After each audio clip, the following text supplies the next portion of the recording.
Samajwadi party के मुखिया अखिलेश यादव ने दिल्ली की राह पकड़ ली है। उन्होंने उत्तर प्रदेश की विधानसभा करहल से विधायक के पद से इस्तीफा देने का मन बना लिया है। मतलब साफ है कि कन्नौज से सांसद के तौर पर अब वो दिल्ली से देश की राजनीति करना चाहते हैं। उन्होंने यूपी में जिस तरह समाजवादी पार्टी और कांग्रेस को भारी विजय दिलाई, अब वो यही कारनामा शायद पूरे देश के लिए करने के लिए कमर कस रहे हैं। ये भी तय है कि इंडिया गठबंधन का एक गुट जो कांग्रेस और राहुल गांधी के पक्ष में नहीं रहता है, वो भी चाहेगा कि अखिलेश यादव मुख्य भूमिका में आए। इस तरह ये तय है कि राहुल गांधी के लिए अखिलेश एक बड़ी चुनौती बनकर उभरने वाले हैं। आपको बता दें कि यूपी में कांग्रेस के बिग ब्रदर वाली भूमिका में समाजवादी पार्टी नजर आई है, क्योंकि उत्तर प्रदेश में कांग्रेस को जो सफलता मिली है उसमें समाजवादी पार्टी की बड़ी भूमिका रही है। इसमें कोई दो राय नहीं हो सकती कि कांग्रेस का उत्तर प्रदेश में चुनाव के पहले तक कोई आधार नहीं रह गया था। प्रदेश में कांग्रेस को कई सीटों पर प्रत्याशी नहीं मिल रहे थे।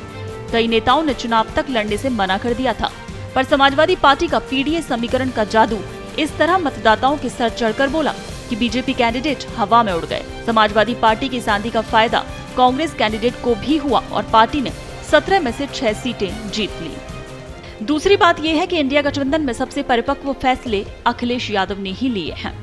इंडिया गठबंधन में कई पार्टियों के नेता शामिल हुए, पर उनमें एक बात कॉमन दिखी कि कोई भी अपनी पार्टी की कीमत पर सीट शेयरिंग करने को तैयार नहीं था। सभी नेता अपने अहंकार और दम में इतने अंधे थे कि कई जगहों पर सीट शेयरिंग होते होते रह गई। खुद यूपी में अगर सीट शेयरिंग हुई तो वो राहुल गांधी या कांग्रेस के चलते न होकर अखिलेश की सूझबूझ के चलते संभव हुई।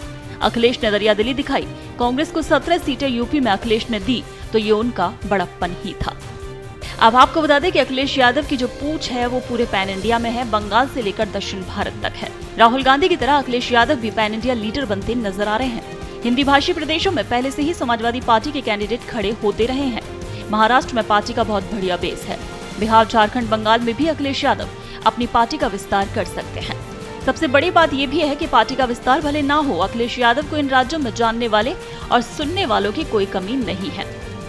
चौथी चुनौती की गठबंधन नेताओं के बीच राहुल के मुकाबले अखिलेश को ज्यादा तवज्जो मिल रही है।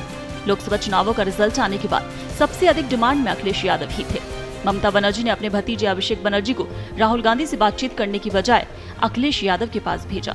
इसी तरह महाराष्ट्र से उद्धव ठाकरे ने भी अपने दूत को अखिलेश यादव से मिलने के लिए भेजा था। अब राजनीतिक विश्लेषक कहते हैं कि राहुल गांधी के मुकाबले अखिलेश यादव को गठबंधन के लोग अपने ज्यादा नजदीक पाते हैं। गठबंधन की समझ भी राहुल के मुकाबले अखिलेश को ज्यादा है। गठबंधन में एकमात्र अखिलेश यादव ही हैं जो कांग्रेस और इंडिया गठबंधन के बाकी सदस्यों के बीच कड़ी भी है। जहां तक विपक्षी नेता के तौर पर बात रखने की बात है तो निसंदेह अखिलेश यादव कांग्रेस नेता राहुल गांधी पर भारी पड़ेंगे। इसके पीछे सबसे बड़ा कारण यह है कि वो खुद 5 साल मुख्यमंत्री रहे हैं और करीब 7 सालों से यूपी में विपक्ष के नेता। एक बात और है कि वो समाजवादी पार्टी के सर्वे सर्वा और हिंदी पट्टी में 37 सांसदों के साथ वो सबसे ताकतवर दल के रूप में उभरे हैं। उत्तर भारत में यूपी, बिहार, राजस्थान और मध्य प्रदेश जैसे हिंदी भाषी राज्यों को जितनी बेहतर आवाज अखिलेश यादव देंगे, उतना राहुल गांधी कभी नहीं दे पाएंगे, क्योंकि राहुल के मुकाबले अखिलेश की भाषा पर पकड़ ज्यादा मजबूत है। तो लोकसभा में शायद अपने इन्हीं गुणों की बदौलत अखिलेश यादव राहुल गांधी पर भारी पड़ते नजर आएंगे।